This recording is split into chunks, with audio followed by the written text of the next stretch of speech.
ሰላም ጥዕና ሃበለይ ክቡራት ተኸታተልቲ ድባብ ኢንተርቴይንመንት ሎሚ ማእከላይ ምብራቕ ዝላቡ ዘሎ ሓዊ ውግእን ቲያሞን ጉግል ተሓይላት ሃገራት ኣሜሪካን ኢራንን ዝካየድ ዘሎ ናይ ሓይሊ ምፍታን ዝለዓለ ጥሩ ዝበፅሕሉ ዘሎ ኩነታት ክንርኢ ኢና። ክሳዕ ፍጻሜ መደብና ምሳና ክትፀንሑ ብክብሪ ንዕድም። ሎሚ ዘጋጠሙ ዓበይቲ ፍጻሜታትን ኣብ ልዕሊ ማዓስከር ኣሜሪካ ዝተፈፀመ ድሮን መጥቃዕቲ ሎሚ ንጉም ኣብ ምብራቕ ሱርያ ዝርከብ ናይ ኣሜሪካ ወተሃደራዊ ማዓስከር ብተኸታታሊ ናይ ድሮን መጥቃዕቲ ተሃሪሙ። መሰረት ፔንታጎን ዘውፅኦ መግለፂ እዘን ድሮናት ካሚካዘ ኮይነን ብቐጥታ ካብቲ ኢራን ትድግፎም ዕጥቕቲ ሓይልታትን ዝቆፃፀሮ ቦታ ዝተተኮሳ እየን። ኣሜሪካ ዛጊት ናይ ሰብ ጉድኣት ኣይበፅሕን ክትብል እኳ እንተገለፀትን ነቲ መጥቃዕቲ ብቑዕ ምላሽ ክንህበሉ ኢና ክትብል ኣጠንቂቓ ኣላ። ኣብ ምፅዋዕ ሆርሙዝ ሓይሊ ባሕሪ ኢራን ንሓንቲ ነዳዲ ዝፀዓነት መርከብ ንምሓዝ ፈተነ ከም ዝገበሩ ተገሊጹ።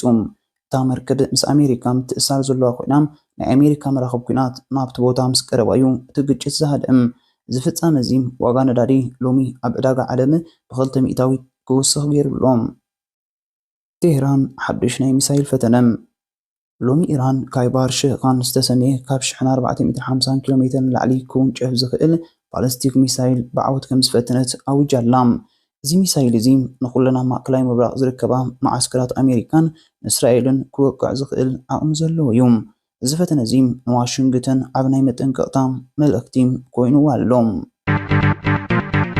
ዲፕሎማስያዊ ምትፍናን ኣብ ሕቡራት ሃገራት ኣብ ቱሎም ዝተኻየደ ናይ ሕቡራት ሃገራት ቤት ምክሪ ፀጥታ ወኪል ኣሜሪካ ንኢራን ንዞባዊ ሰላም ትዘርግ ሃገር ክትብል ክትከሳ ከላ ወኪል ኢራን ድማ ኣሜሪካ ካብ ማእከላይ ምብራቕ ክትወፅእ ኣለዋ እንተዘይኮይኑ ሰላም ኣይክመፅእን ብምባል መሊሱላ።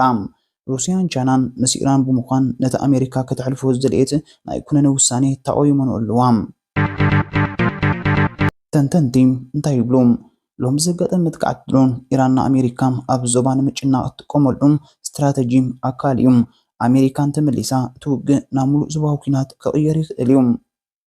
ፅልዋ ኣብ ስድራ ቤታት ሳዕቤናቱን ኣብ እስራኤል ሊባኖስን ዝርከቡ ሲቪላት ብሰንኪ ዝወጥሪ ዚሃብ ስግኣት ይርከቡ። ኩነታት ማእከላይ ምብራቕ ሰዓት ብሰዓት እናተቐያየሩ ዝመፅእ ዘሎ ዝኾነ ሓድሽ ነገር እንተሃልዩ ከነፍልጠኩም ኢና።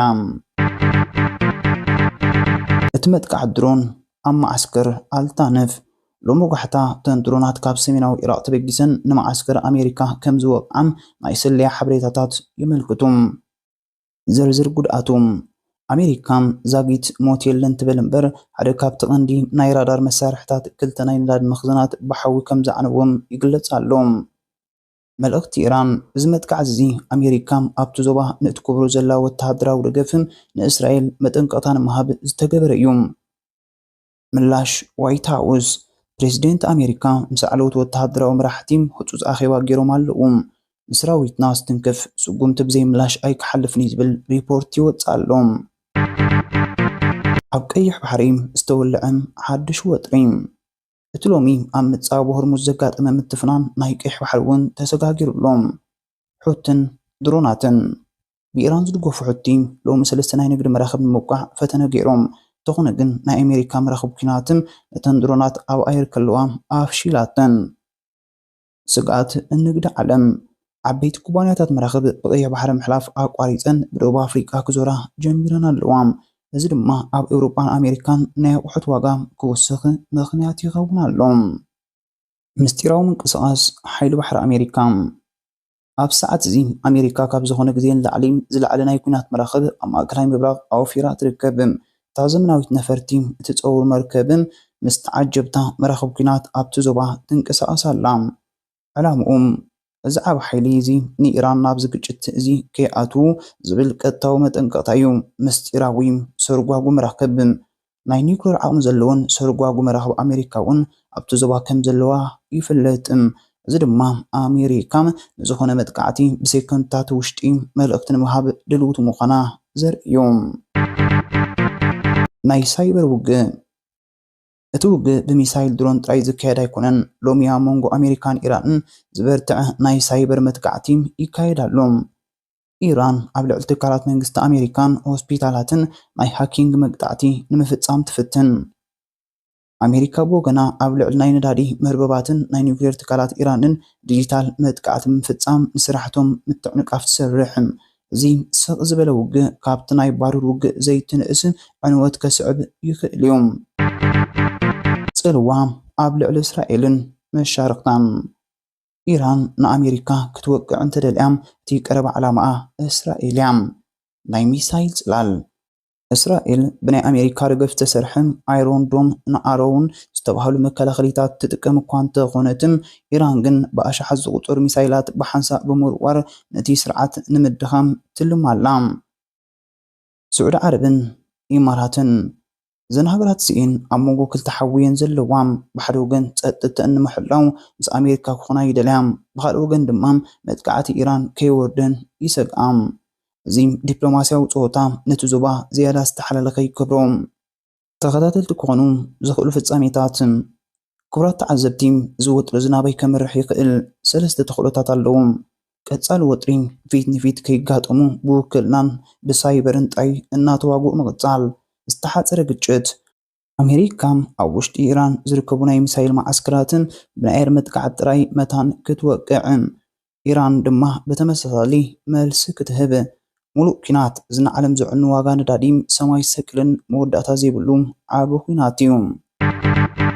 ስትራቴጂካዊ ማዓስከራት ቀንዲ ተወሳእትን ማዓስከር ኣይን ኣል እሳድም እዚ ኣብ ኢራቅ ዝርከብ ዓብ ናይ ኣሜሪካ ማዓስከር ሎሚ እውን ልዑል መጠንቀቕታ ተዋሂቡ ይርከብ። ኢራን ንኣሜሪካ ክትወቅዕ እንተደልያ ቀዳማይ ዕላማኣ እዚ ቦታ እዩ። ጀነራል እስማዒል ቃኒ ድሕሪ ሞት ቃሲም ሱለይማኒ ናይ ቁድስ ፎርስ መርሓ ኮይኑ ዘሎ እዩ።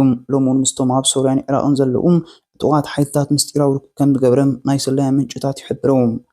ጀነራል ኤሪክ ኩሪላ ናይ ኣሜሪካ ማእከላይ ኣዛዚ ኮይኑ ነቲ ሎሚ ኣብ ቀይሕ ባሕርን ሶርያን ዝካየድ ዘሎ ናይ ምክልኻል ስራሕቲ ብቐጥታ ዝመርሕ ዘሎ እዩ።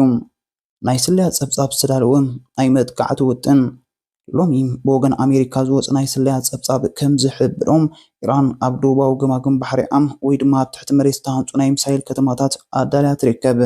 ምስጢራዊ ምንቅስቓስን እዞም ሚሳይላት እዚኦም ካብ ሳተላይት ንምሕባእን ኣብ ውሽጢ በዓታ ዝተቐመጡ ኮይኖም ትእዛዝ ምስ ዝወሃቦም ብውሕዱ ደቂቃት ክትኩሱ ይኽእሉ እዮም።